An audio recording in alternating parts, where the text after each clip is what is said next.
আসসালামু আলাইকুম প্রিয় শিক্ষার্থী বন্ধুরা, তোমরা যারা 2025 সালে এসএসসি পরীক্ষা দিবা এবং তোমরা যারা মানবিক শাখায় আছো, তোমাদের বাংলাদেশ ইতিহাস ও বিশ্ব সভ্যতা একটি বই আছে। সেটা তৃতীয় অধ্যায় পুণ্ডনগর চ্যাপ্টার থেকে তোমাদেরকে আজকে 10টি নৈর্ব্যক্তিক দিব, যেটা থেকে তোমরা 100% কমন পাবে এবং তোমাদেরকে দেখাবো যে তোমরা কিভাবে সেটা দাগাবে এবং সেখান থেকে দাগালেই 100% কমন আসবে। প্রিয় শিক্ষার্থী বন্ধুরা, চলো একটু দেখে নিই। বাংলা জনপদের অন্তর্ভুক্ত দণ্ডভুক্তি উত্তর রাঢ় দক্ষিণ রাঢ় নিচের কোনটি সঠিক হবে? প্রিয় শিক্ষার্থী বন্ধুরা, এখন তোমাদেরকে দেখতে হবে যে তোমরা এই চারটা থেকে কোনটা সঠিক হয় তোমরা সেটাই দাগাবে।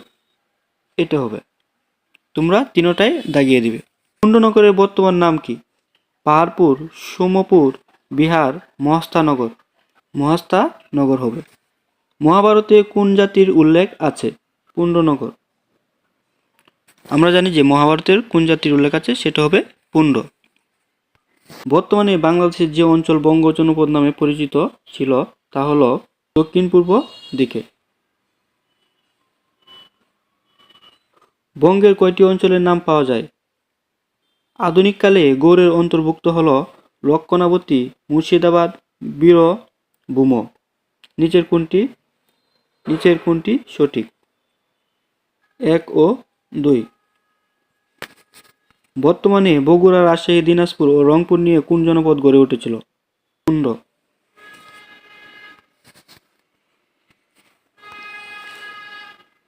গৌড়ের স্বাধীনতা রাজ্যের প্রতিষ্ঠাতা কে ছিলেন? শশাঙ্ক।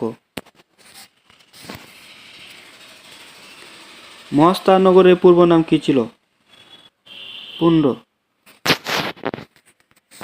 পুণ্ড রাজ্যের রাজধানীর নাম কি? পুণ্ডনগর। বঙ্গ জনপদটি কোন বঙ্গ নামে পরিচিত হয়?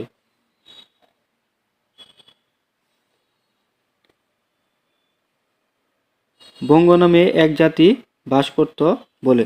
প্রিয় শিক্ষার্থী বন্ধুরা, তোমাদেরকে যে 10টি নৈর্ব্যক্তিক আমি দাগিয়েছি সেই 10টি নৈর্ব্যক্তিক তোমরা পড়বে এবং পুণ্ড এই চ্যাপ্টার থেকে পড়বে। ইনশাল্লাহ তোমরা যে নৈর্ব্যক্তিকগুলো দিয়েছি, যে সাজেশনগুলো দিয়েছি, তোমরা এখান থেকে 100% কমন পাবে। আরও আপডেট সাজেশন পেতে চ্যানেলটি সাবস্ক্রাইব করে রাখো।